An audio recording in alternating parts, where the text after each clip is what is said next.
قل انی امرت ان اعبد اللہ مخلصا لہ الدین، کہہ دیجئے اے نبی مجھے حکم ہوا ہے کہ میں اللہ کی بندگی کروں، اس کے لیے اپنی اطاعت کو خالص کرتے ہوں۔ یہاں میں چاہتا ہوں تھوڑی سی وضاحت کر دوں۔ دیکھیے عبادت کے آپ یوں سمجھیے کہ ایک عبادت کا ظاہر ہے اور ایک عبادت کی اصل حقیقت ہے، پھر یہ کہ ایک اس حقیقت میں بھی ایک روح ہے اور ایک اس کا جسد ہے، ایک اس کے رسومات ہیں۔ رسم کہتے ہیں کسی شے کی ظاہری شکل۔ عبادت کی رسم جس کو مراسم عبادت کہتے ہیں، یہ مراسم عبودیت کیا ہیں؟ جس کی آپ عبادت کرتے ہیں، اس کے سامنے جھکتے ہیں، اس کے سامنے ادب کے ساتھ کھڑے رہتے ہیں، اس کے کچھ حمد کے ترانے گاتے ہیں، اس کے سامنے سجدہ کرتے ہیں، ان کو ہم کہیں گے مراسم عبودیت۔ رسم کہتے ہیں کسی چیز کی ظاہری شکل، یہ حروف ہے اور یہ رسم جو ہے رسم الخط۔ اسی طرح یہ قرآن اور یہ اس کا رسم عثمانی ہے، اس کا لکھا ہوا جانا جیسے کہ یہ رسم ظاہر ہے۔ تو ایک تو یہ چیزیں ہیں عبادت جسے دنیا میں سمجھا جاتا ہے عبادت، یہ مراسم عبودیت ہے۔ اصل عبادت جو ہے اس کا بھی ایک جسد ہے اور ایک روح ہے۔ جسد کیا ہے؟ اطاعت، جس کی عبادت ہے کلی اطاعت، ہمہ اطاعت، ہمہ وقت اطاعت۔ غلامی، عبد کے معنی ہے غلام۔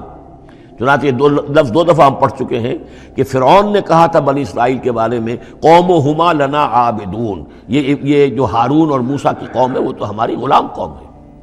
اور ظاہر بات ہے وہ پرستش نہیں کرتے تھے، وہ قبطیوں کو پوجتے نہیں تھے، وہ ان کی نماز نہیں پڑھتے تھے، وہ ان کو سجدہ نہیں کرتے تھے معاذ اللہ، لیکن غلامی جو ہے اصل شے، اطاعت یہ تو اصل جسم ہے۔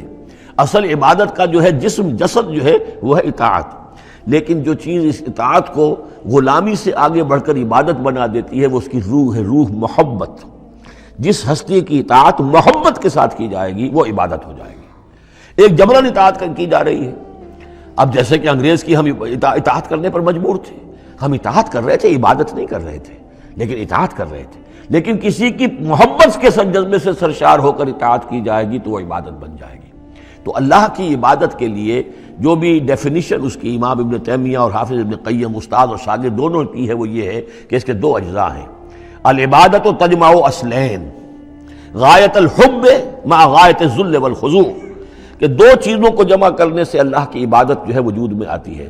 حد درجے کی محبت اللہ کے ساتھ اور حد درجے میں اللہ کے سامنے اپنے آپ کو بچھا دینا، مطیع اور منقاد ہو جانا۔ اچھا یہ تو ہے اصل عبادت، لیکن اس کے لیے جو رسم ہے وہ کیا ہے؟ کبھی کبھی کھڑے ہو کر کبھی سلیوٹ کر لینا ہے، کبھی ہاتھ جوڑ دینا ہے۔ اب ہندوؤں کے ہاں ہاتھ جوڑنا ہے، یہ ان کے ہاں کی رسم ہے۔ قنوت ہے، ہمارے ہاں قنوت ہے، ادب کے ساتھ کھڑے ہونا ہے، کہیں جو جھک جانا ہے، رکوع کرنا ہے، کہیں سجدہ کرنا ہے، حمد کے ترانے جو ہے پڑھ رہے ہیں، تسبیح کر رہے ہیں، یہ اس کی مراسم عبودیت ہے۔ عبادت اصل کیا ہے؟ اطاعت کلی، اللہ کی محبت سے سرشار ہو کر۔